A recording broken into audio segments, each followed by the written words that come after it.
Welcome. You're listening to The Aligned Self, Conversations in Creating a Conscious and Abundant Life. This is Daniel Denovi. I'll be your guide and host. Let's see just where we can take this.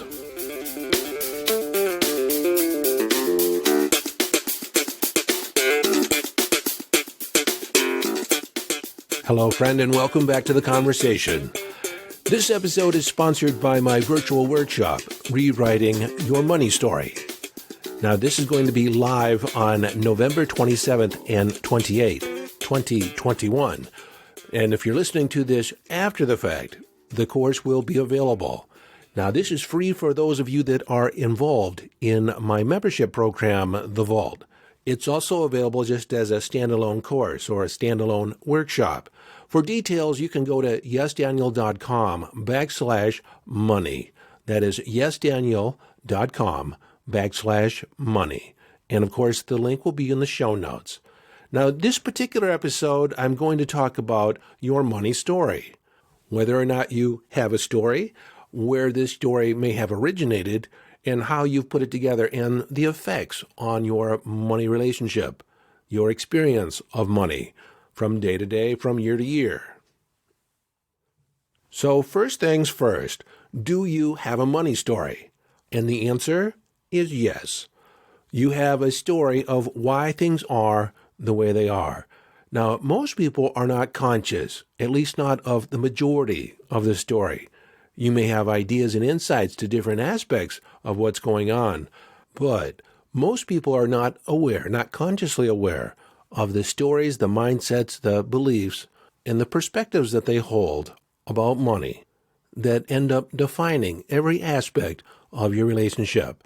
You see, this story that we tell ourselves, the beliefs that we hold, the perspectives that we view money through, operate in the background like a computer program, and it influences every decision that you make, every idea, every perspective, every emotion that you have attached to money, which guides every action or inaction.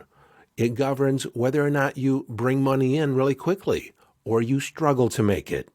It dictates whether or not you are the effect of other people's decisions or you write your own ticket. You decide how much you can make. See, this story also determines how much you can make, how much is possible for you to make. And then once you attract money, how long can you hang on to it? Do you save it? Do you invest it? Do you spend it? Is money to be used for life's pleasures, for just basic maintenance? Are you tight with money or are you loose with money? Are you fiscally responsible or irresponsible? So, okay. Maybe I have a money story, and it determines a lot of aspects about my relationship with money.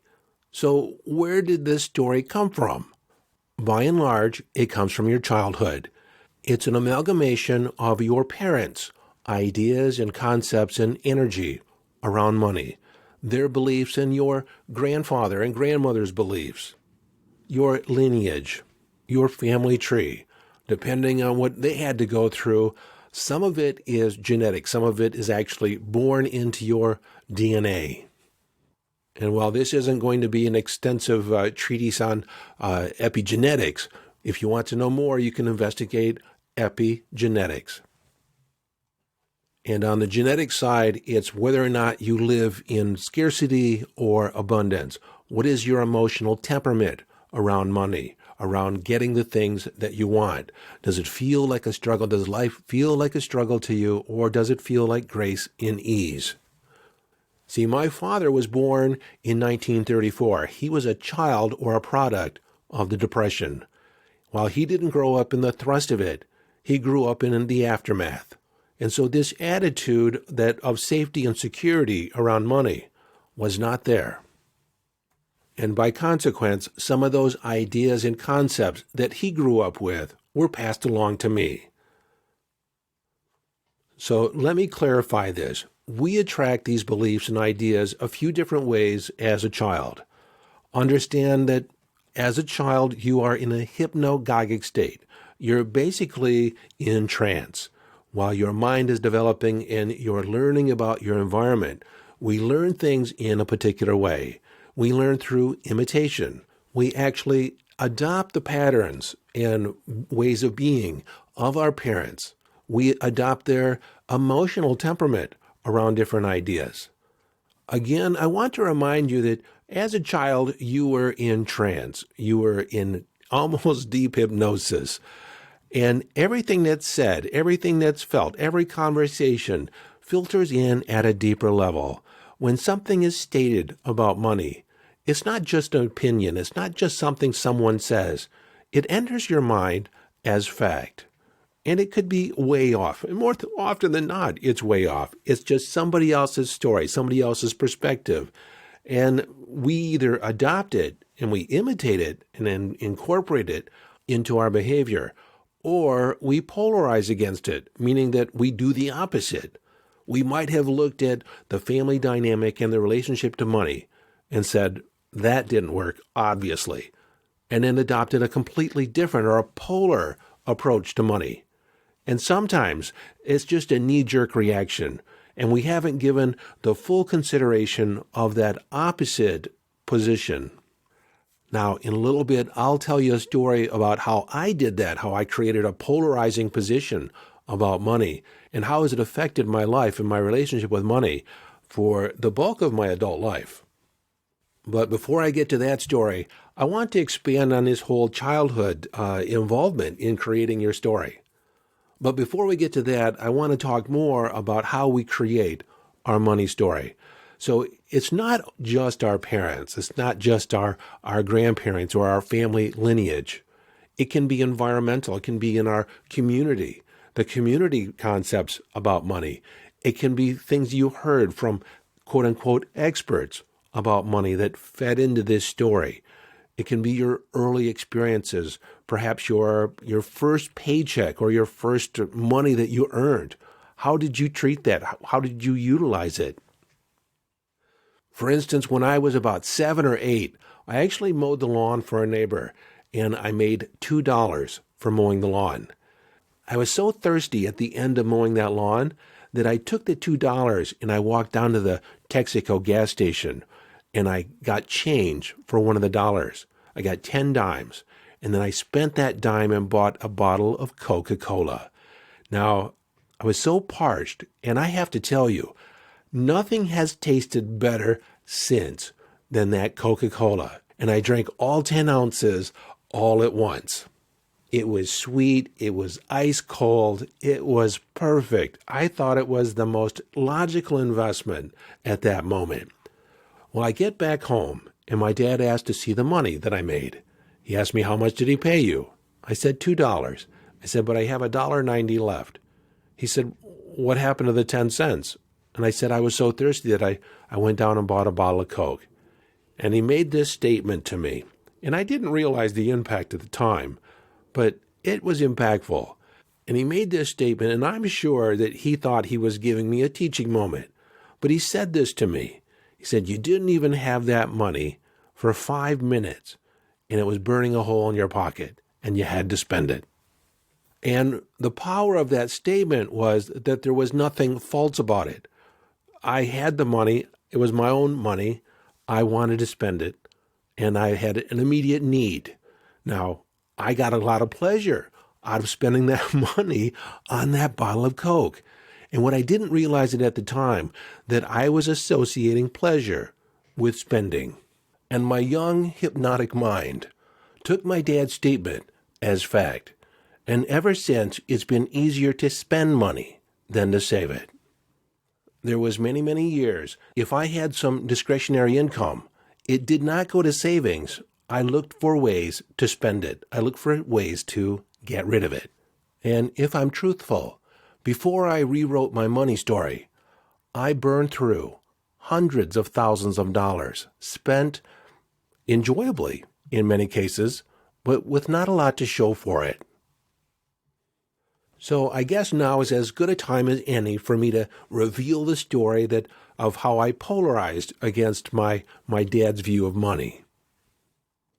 Well, I was born about 1.5 years after my parents got married, and times were tough, times were lean in those early years.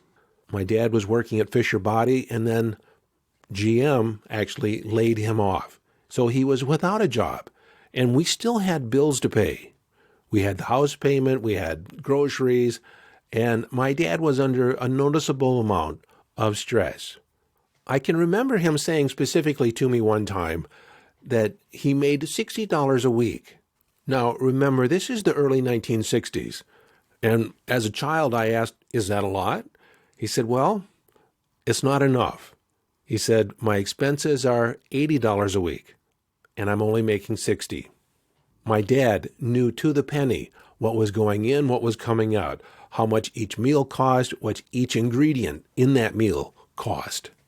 Now, as an adult, I understand that when times are tough, when times are lean, more expenses than money coming in, that frustration can get high, anger can ensue, and invariably from time to time, my parents would argue, and I don't even know about what specifically.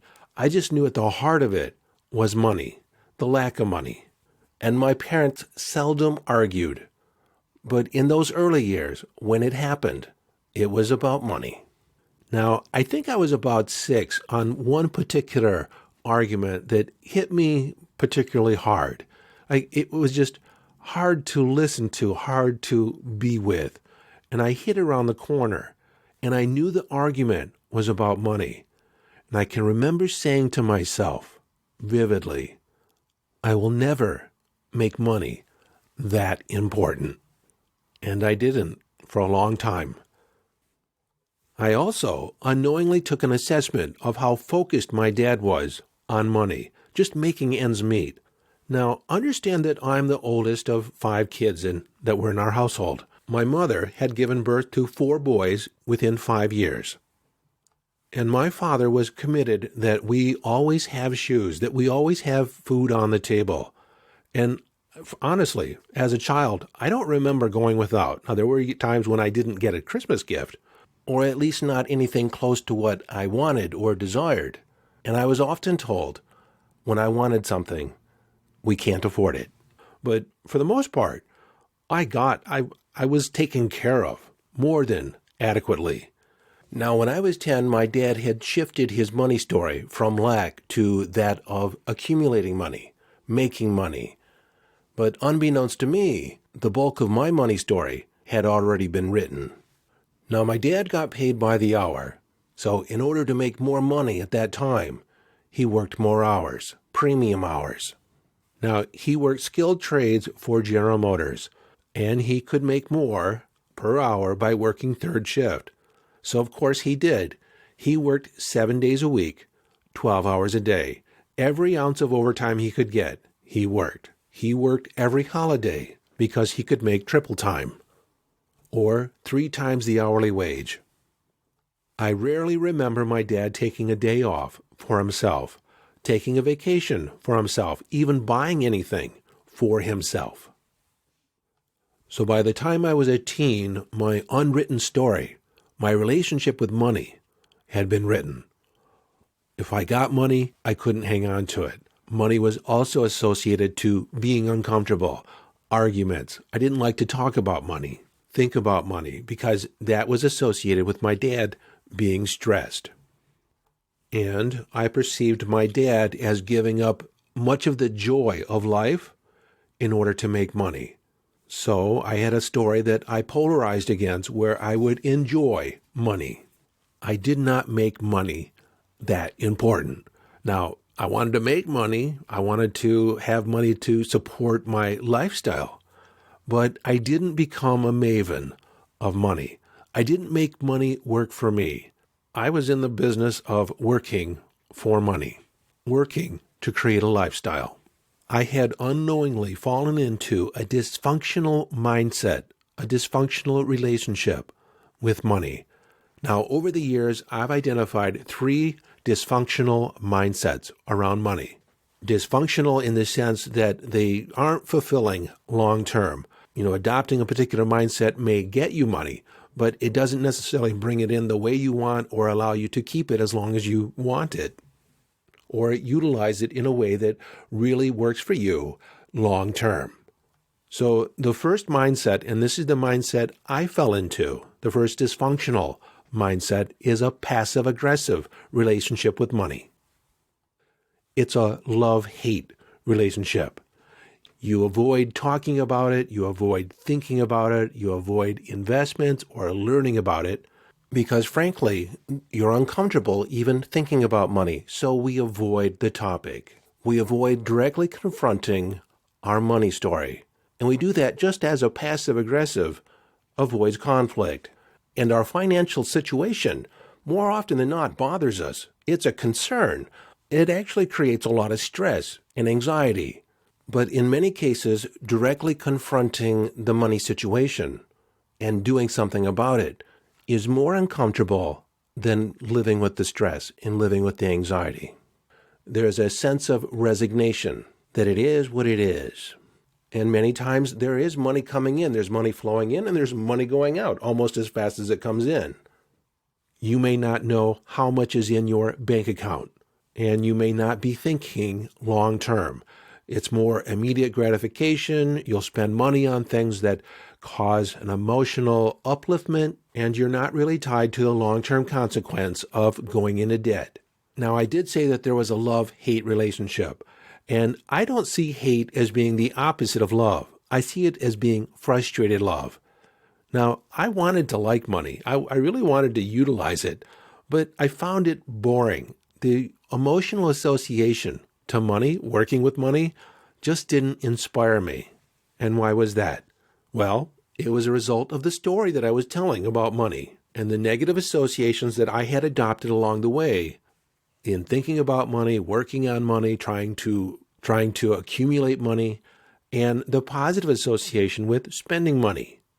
So until I made the decision to confront my money story, get to the root of it, and rewrite and recreate my relationship with money, it was quite dysfunctional.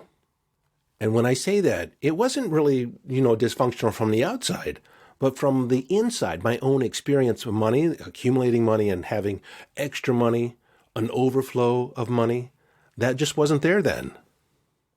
Now, there's some other beliefs that also fall into this category. They're beliefs that I didn't particularly hold, but it's being envious of other people that have money, jealous of people that have accumulated riches, actually putting the rich down. And you hear it in society. You hear it from other people, like talking about, Jeff Bezos right now is worth $200 billion. Now, he earned it. And it just proves to me that it's possible to make a lot of money providing value to other people. And I have no problems with Jeff Bezos enjoying every cent that he's earned. But there's the political argument that we need to heavily tax the rich, that they don't share. It has this, this idea that the rich are greedy, that they're selfish. And from this mindset comes the idea that we should just take all the accumulated wealth and distribute it among everyone equally. We could do that. We could do that where everyone would get something in their pocket. But you know what? In a few years, all the money would end up back in the hands of the people that know how to make it and have a positive relationship with money. And you've all heard it before. People win the lottery, and within 10 years, they've lost it all. After 20 years, they have nothing to show for winning millions and millions of dollars. Because while they got the money, they didn't have the mindset to keep it, to make it grow. And here's another belief inside this mindset. There's an idea that if only I had $1 million, then all my problems would go away. This idea that money solves problems. And while that's true in some respects, that money does alleviate a lot of the day-to-day issues, once you accumulate a certain amount of money, those problems may go away. You actually have a whole new set of problems that you have to deal with. The second dysfunctional mindset I call the value paradox. And it's the idea that your value as a person, your worth, status, and power are tied to how much money you have. Now, people that live in this paradox or operate from this mindset tend to accumulate a higher than average income, a higher than average amount of net worth, because it's a driving force of inner fulfillment, which is never quenched. never completely fulfilled. In this idea, your value as a mate, as attractiveness to the opposite sex or to a partner, in your mind is directly related to how much money you have, how productive and valuable you are in the marketplace. And one of the ways that you convey your value is by buying and displaying expensive things, expensive cars, expensive clothes, flaunting an expensive lifestyle, sometimes going beyond your means in order to project the right image. If asked how much you make, you tend to overinflate the numbers to appear more valuable, more powerful, higher status. Now, one caveat to this is maybe you don't spend a lot of money on accumulating things. You project a certain lifestyle, a certain amount of freedom that you have because of the money that you have, because of the money that you have access to. Now, the emotional atmosphere underneath this mindset is that you're never quite sure whether people love you for who you are or for what you can provide. You may attract people in certain circumstances where people are trying to get money out of you. Because why? Your story is your value is only in the money that you can provide, only because of the amount of money you have access to. So you tend to attract people that value you just for your money. Or you may even perceive people that they just want you for your money, that if you didn't have your money, they wouldn't want anything to do with you. And this may not need to be said, but at the core of it is a feeling of inadequacy, that I'm not enough, that it is only because of the amount of money that I make or have access to that gives me value. At the heart of it, there may even be self-loathing. And unfortunately, there is a higher priority on making money than in maintaining the relationships in your life. Because in your mind, you wouldn't have the relationships if you didn't have the money. The third dysfunctional mindset I'll call the money grubber. And this, on the surface, appears to be one of the more desirable ones, because this person is frugal, they're penny wise, they save, they're meticulous about how they spend money, how they invest it. They're conservative, to be sure. When they're asked about, how much money they make, they will underreport or plead the fifth. I'm not talking about it. They don't want people to know how much money they have. They're highly secretive about their dealings in money, the investments that they make. They don't like to parade it around. They tend not to do risky things with their money. They're, like I said, quite conservative. They can make the people in their lives somewhat miserable because it's all about the dime. It's all about the money, how much they're spending, how much they're saving. Every decision has a cost analysis associated with it. They tend to not take vacations, not to indulge themselves, or even spend on themselves. For a metaphor, you could think of Scrooge, Ebenezer Scrooge from A Christmas Carol, someone that was very wealthy, yet lived in abject poverty every day, miserly. The emotional driver in this mindset is fear. Fear of not having enough, not being secure enough, to doing without. It's fear of poverty. Okay, that was a short synopsis of the origin of money stories, the fact that they're there and they do impact every area of your life, every dealing with money. And it's not just money, but it's how you invest your time. It's how you invest your energy. You invest it in the same mindset that you have with money. And it's possible that you may have recognized yourself in one or more of those dysfunctional mindsets.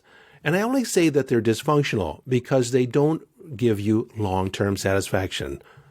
And while one or more may provide you with more than enough money to do the things you want, there is an underlying sense of dissatisfaction. And that is why there are some people that can be filthy rich yet totally unhappy with their life, because they've made associations with money that don't lead to happiness.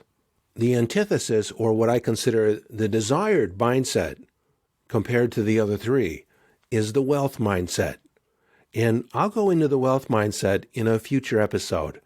And I'll definitely be talking about it and covering the wealth mindset inside my workshop, Rewriting Your Money Story. But this episode gives you the opportunity to begin looking at your money story and how it may be impacting your life and your finances. Begin asking the question, what was the feeling about money like in the home where I grew up? What was the feeling about spending money?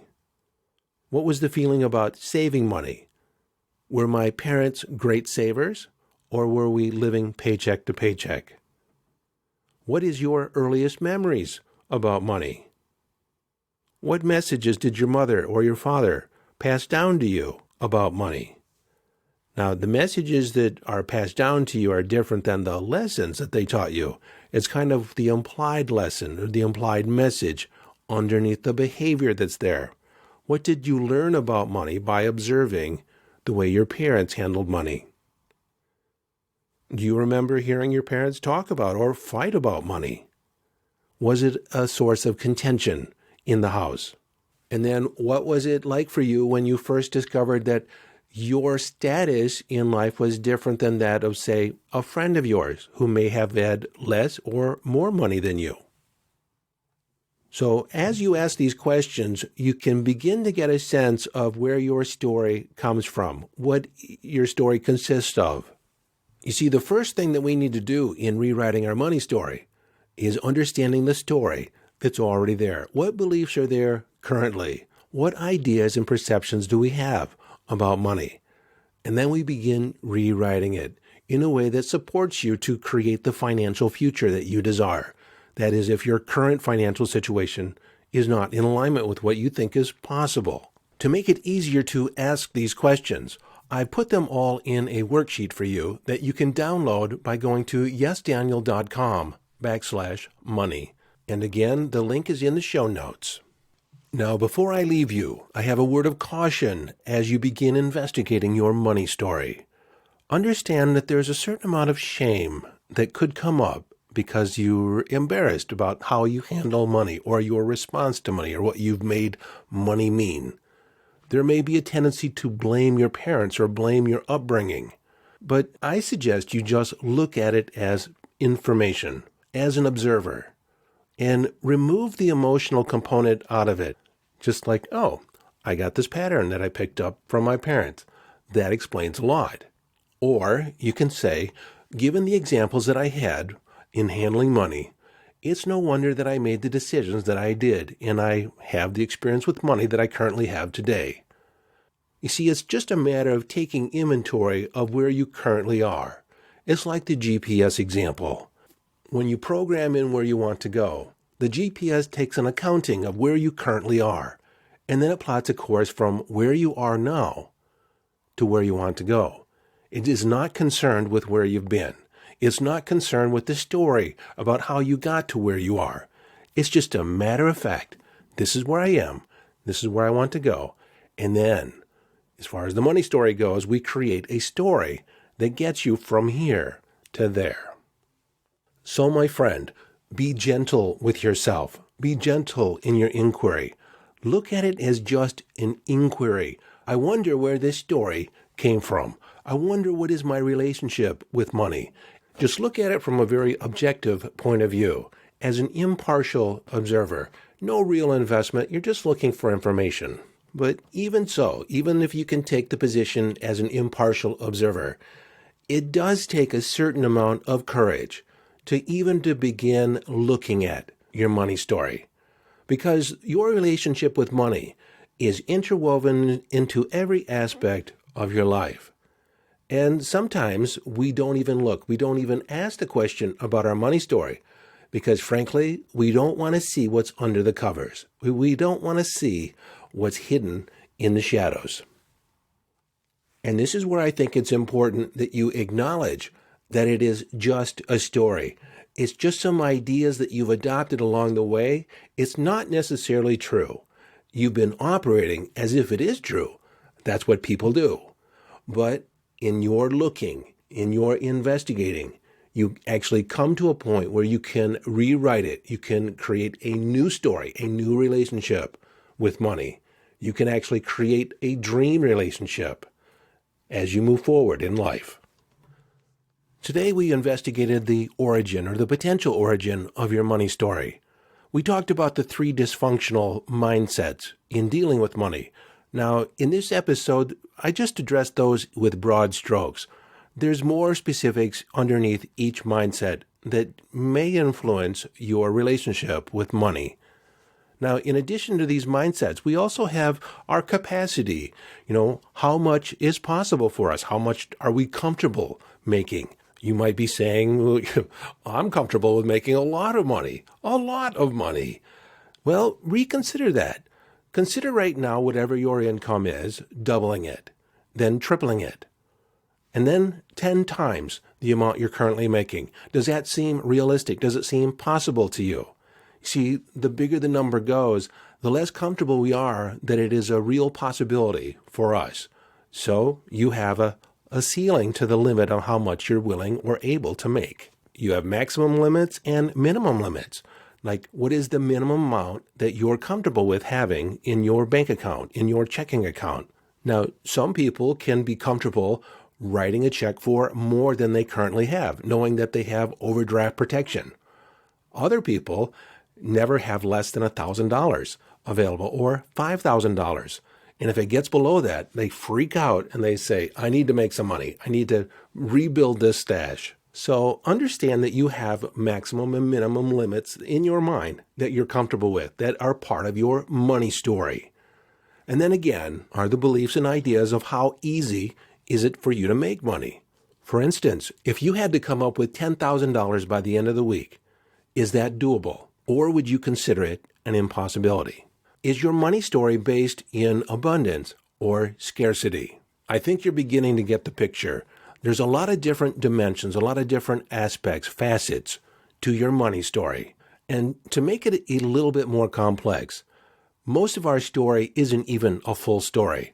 It's just snippets and ideas that we've pieced together to form some type of feeling or sensation or narrative around money.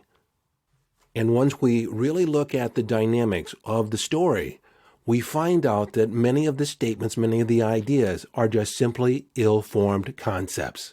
And you'll find as you investigate your money story and you drag these out into the open, into the daylight, and you begin challenging them, many of them will fall away. Many of these ideas that are ill-formed and do not support a well-rounded relationship with money, a wealth mindset, once identified, can easily be rewritten. If you want to change your financial destiny and rewrite your money story, check out my workshop at yesdaniel.com. You can learn more about the virtual workshop, Rewriting Your Money Story, or gain access to my online membership called The Vault, where you'll have access to not only Rewriting Your Money Story, but a number of other courses as well. Well, my friend, that's a wrap for this episode. This is your host, Daniel Denovi, urging you to follow your bliss, live your life from inner signals, and make your journey an epic adventure.